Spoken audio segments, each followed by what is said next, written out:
Lockdown एक emergency व्यवस्था होती है।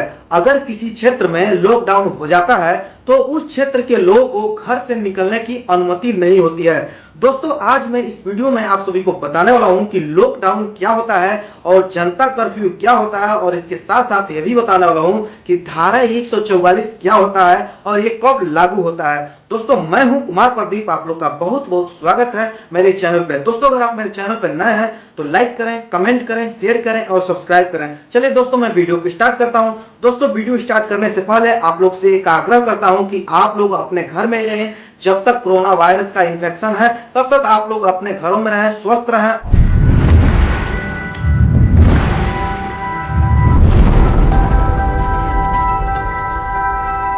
दोस्तों, सबसे पहले हम बात करते हैं जनता कर्फ्यू का। जनता कर्फ्यू का मुख्य उद्देश्य लोगों को किसी दूसरे के संपर्क में आकर संक्रमित होने से रोकने का है, किसी भी इन्फेक्शन से बचने का है। लॉकडाउन क्या होता है? दोस्तों, अब हम बात करते हैं कि लॉकडाउन क्या होता है। अगर किसी क्षेत्र में लॉकडाउन होता है तो उस क्षेत्र के लोगों को घरों से निकलने की अनुमति नहीं होती है। जीवन के लिए आवश्यक चीजों के लिए ही बाहर निकलने की अनुमति होती है। अगर किसी को दवा या अनाज की जरूरत है तो बाहर जा सकता है, या फिर अस्पताल और बैंक के काम के लिए अनुमति मिल सकती है। छोटे बच्चों और बुजुर्गों के लिए देखभाल के काम से भी बाहर निकलने की अनुमति मिल सकती है। दोस्तों, अब हम बात करते हैं कि लॉकडाउन क्यों किया जाता है। किसी तरह के खतरे से इंसान और किसी इलाके को बचाने के लिए लॉकडाउन किया जाता है। जैसे कोरोना के संक्रमण को लेकर कई देशों में किया गया है। कोरोना वायरस का एक संक्रमण एक दूसरे इंसान में न हो, इसलिए जरूरी है कि लोग घरों से कम निकलें। बाहर निकलने की स्थिति में से संक्रमण का खतरा बढ़ जाएगा, इसलिए कुछ देशों में लॉकडाउन किया गया है और भारत में भी लॉकडाउन कर दिया गया है। दोस्तों, अब हम बात करते हैं क्या है धारा 144 और कब लगाई जाती है। सीआरपीसी की धारा 144 शांति कायम रखने या किसी आपात स्थिति से बचने के लिए लगाई जाती है। किसी तरह की सुरक्षा व्यवस्था संबंधी खतरे या दंगे की आशंका हो तब धारा 144 जहां लगती है, उस इलाके में 5 या उससे ज्यादा आदमी एक साथ जमा नहीं हो सकते हैं।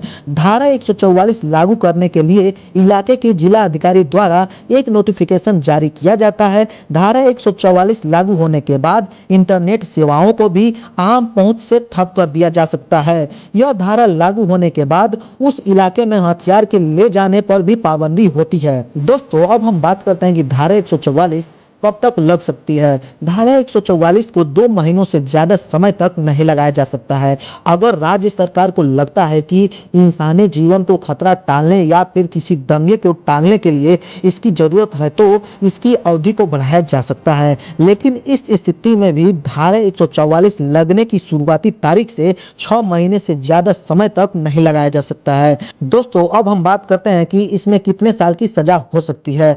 गैर कानूनी तरीके से जमा होने वाले किसी भी व्यक्ति के खिलाफ दंगे में शामिल होने के लिए मामला दर्ज किया जा सकता है। इसके लिए अधिकतम 3 साल तक कैद की सजा हो सकती है। दोस्तों, अब हम बात करते हैं कि धारा 144 और कर्फ्यू के बीच में क्या अंतर होता है। दोस्तों, ध्यान रखने की बात यह है कि धारा 144 और कर्फ्यू के बीच में काफी अंतर होता है। दोनों एक चीज नहीं होता है। कर्फ्यू बहुत ही खराब हालात में लगाए जाते हैं। उस स्थिति में लोगों को एक समय या एक अवधि तक अपने घरों के अंदर रहने का निर्देश दिया जाता है। मार्केट, स्कूल और कॉलेजों को बंद करने का निर्देश दिया जाता है। ऐसी स्थिति में सिर्फ और सिर्फ आवश्यक सेवाओं को ही चालू रखने का अनुमति दिया जाता है। इस दौरान ट्रैफिक पर भी बहुत ज्यादा पाबंदी होता है। दोस्तों, आज आपने जाना कि लॉकडाउन क्या होता है और ये कब लगता है, और धारा 144 क्या है और जनता कर्फ्यू क्या है। दोस्तों, मैं आशा करता हूं कि ये वीडियो आप लोगों को पसंद आया होगा। दोस्तों, अगर आज का वीडियो आप लोगों को पसंद आया हो तो लाइक करें, कमेंट करें, शेयर करें और सब्सक्राइब करें और अपने दोस्तों के पास भी भेजें। दोस्तों, अगर आपके मन में कोई भी डाउट हो, कोई भी सवाल हो तो मुझसे कमेंट करके पूछ सकते हैं। आप लोग का बहुत बहुत धन्यवाद। जय हिंद, वंदे मातरम।